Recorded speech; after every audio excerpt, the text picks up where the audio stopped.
Kisah menyayat hati saat 72 kepala syuhada Karbala dibawa ke Kufah. Kisah saat kepala Husain bin Ali bin Abi Thalib, cucu Rasulullah Shallallahu Alaihi Wasallam, dan 71 kepala syuhada Karbala dibawa ke Kufah banyak diungkap kalangan sejarawan dengan banyak versi. Para syuhada ini berjumlah 72 orang. 18 diantaranya adalah Bani Hashim. Sementara mereka yang tidak syahid diperlakukan sebagai tawanan. Dikisahkan mereka semua ini dibawa dari Karbala ke Kufah, selanjutnya dikirim ke Damaskus atau Syam. Tulisan ini kali ini menceritakan tentang kisah saat kepala para syuhada dan para tawanan Karbala tersebut dibawa ke Kufah. Ubaidullah bin Syiyad, gubernur Kufah, menempatkan para tawanan di atas pelana unta-unta yang tidak bertirai dan tanpa atap. Mereka dikawal sekelompok penjaga seperti Shimar dan Tariq bin Muhafiz menuju istana Yazid bin Muawiyah di Syam. Kaki dan tangan beberapa tawanan dirantai. Ali bin Husain dan Sayyidah Zainab bin Ali bin Abi Thalib menyampaikan orasi selama mengalami penahanan. Hal ini menyebabkan munculnya rasa simpatik dan penyesalan sebagian warga. Bahkan menurut riwayat, Yazid bin Muawiyah turut menampakkan penyesalannya. Keduanya adalah tawanan Karbala. Jeritan Pilu Zainab. Mereka ini atas perintah Umar bin Sya'ad, komandan perang Kufah, pada malam 11 Muharram untuk tetap ditahan di Karbala, dan setelah zuhur pada dibawa ke Kufah untuk dihadapkan pada Ubaidillah bin Ziyad.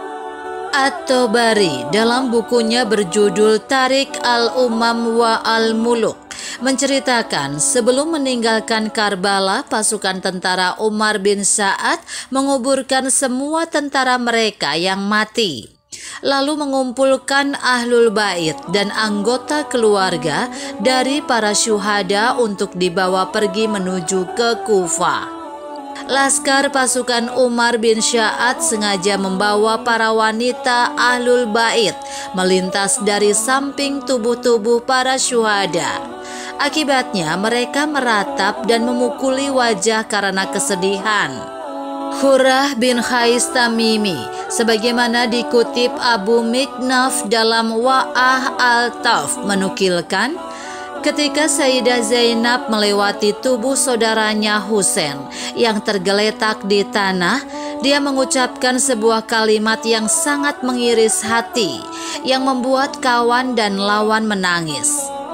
Menurut Tabari dalam Tarik Tabari, perkataan Zainab binti Ali, cucu Rasulullah Shallallahu Alaihi Wasallam, ketika melintasi tubuh Imam Husain adalah, "Wahai Muhammad, wahai Muhammad, para malaikat surga bersolawat kepadamu. Ini adalah Husain tergeletak di padang Sahara, berlumuran dengan darah, terpotong anggota badannya. Wahai Muhammad, putri-putrimu menjadi tawanan, keturunanmu terbunuh tertiup angin." Perawi berkata, "Demi Allah, kawan dan lawan dibuatnya menangis." Ali bin Husain berkata, "Saat aku memandang jasad para syuhada yang tersungkur di atas tanah dan tiada seorang pun dari mereka yang bersedia menguburkannya, dadaku penuh sesak dan rasa berat yang tak terhingga telah melingkupiku hingga hampir saja jiwaku melayang." Saat mengetahui keadaanku, bibiku Zainab menenangkanku supaya aku sabar menghadapi semuanya. "Tiada cara bagiku untuk tak pergi dan tak meninggalkanmu, wahai tubuh yang tercabik-cabik. Kuserahkan dirimu padanya." Ali bin Husain dikenal sebagai Imam Sajjad, juga Zainal Abidin. selamat dari perang Karbala dan menjadi tawanan karena dia tidak ikut berperang. Kala itu beliau sedang sakit. Di sisi lain, pada hari Ahad 12 Muharram 61 Hijriah, di Kufah, gubernur setempat Ubaidullah bin Ziyad mendorong rakyat Kufah untuk hadir dalam pesta perayaan kemenangan. Rakyat Kufah berdatangan ke lorong-lorong dan pasar untuk melihat para tawanan. Sebagian mereka senang, sebagian lagi benci. Selama berada di Kufah, para tawanan Karbala berada di antara rakyat, berjalan di antara kepala-kepala syuhada Karbala yang ditancapkan di ujung-ujung tombak. Perlahan-lahan, para penduduk Kufah mempertanyakan keturunan dan asal para tawanan ini.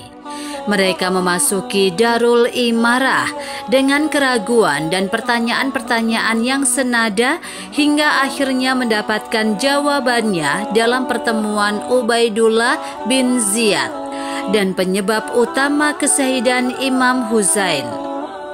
Di depan kemarahan para tawanan dan penduduk, Ubaidullah bin Ziyad mengambil tongkat kayu seraya memukul kepala mulia Husain dan menyatakan bahwa kejadian ini merupakan kemenangan baginya di medan laga dan terbunuhnya Husain merupakan kehendaknya.